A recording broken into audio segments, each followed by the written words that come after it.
آپ صلی اللہ علیہ وسلم نے ارشاد فرمایا اللہ اس آدمی کو، اس شخص کو تر و تازہ رکھے۔ اللہ اکبر، کتنی خوبصورت اور کتنی پیاری دعا ہے۔ آقا کیا فرما رہے ہیں کہ اللہ تعالیٰ اس شخص کو تر و تازہ رکھے جس نے ہم سے حدیث سنی اور اسے آگے پہنچایا۔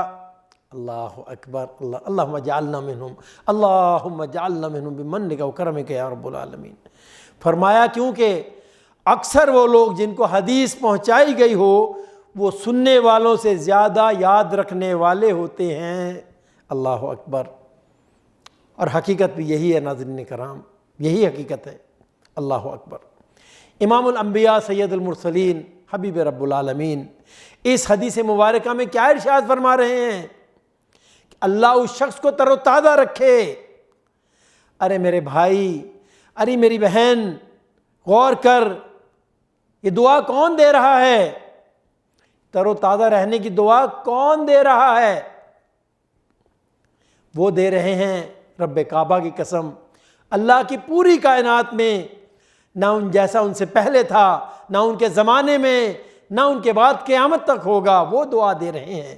اللہ اکبر، اور دعا بھی اللہ کے حکم سے دے رہے ہیں، وہ تو خود کوئی بات نہیں کرتے۔ اور قرآن اس بات پر مہر ثبت کرتا ہے وَمَا يَنطِقُ عَنِ الْهَوَىٰ إِنْ هُوَ إِلَّا وَحْيٌ يُوحَىٰ۔ یہ ہمارا نبی، ہمارا رسول، ہمارا پیغمبر خود تو کوئی بات نہیں کرتا، جو بات بھی کرتا ہے تو اللہ کی طرف سے وحی ہوتی ہے۔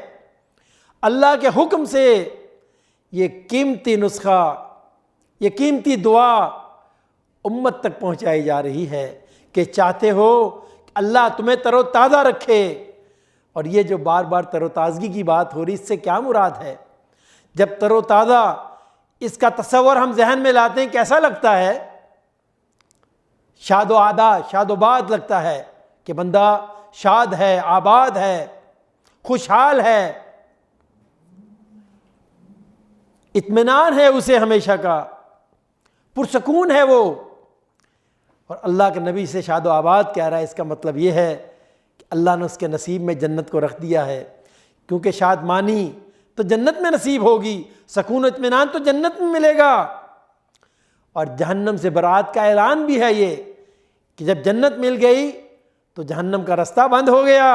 اللہ اکبر، اور دنیا میں رہتے ہوئے ایمان و یقین کی دولت عطا کی جائے گی۔ اللہ اکبر، صحت ہے، تمنگری ہے، عافیت ہے، تمام چیزیں اللہ کے نبی کی اس دعا میں شامل ہیں۔ اللہم اجعلنا منہم، اللہم اجعلنا منہم۔ وصلی اللہ علی نبینا محمد وعلی آلہ وصحبہ اجمعین۔ صلو علیہ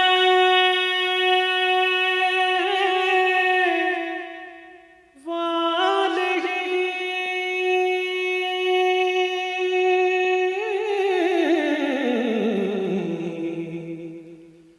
صلو علیہ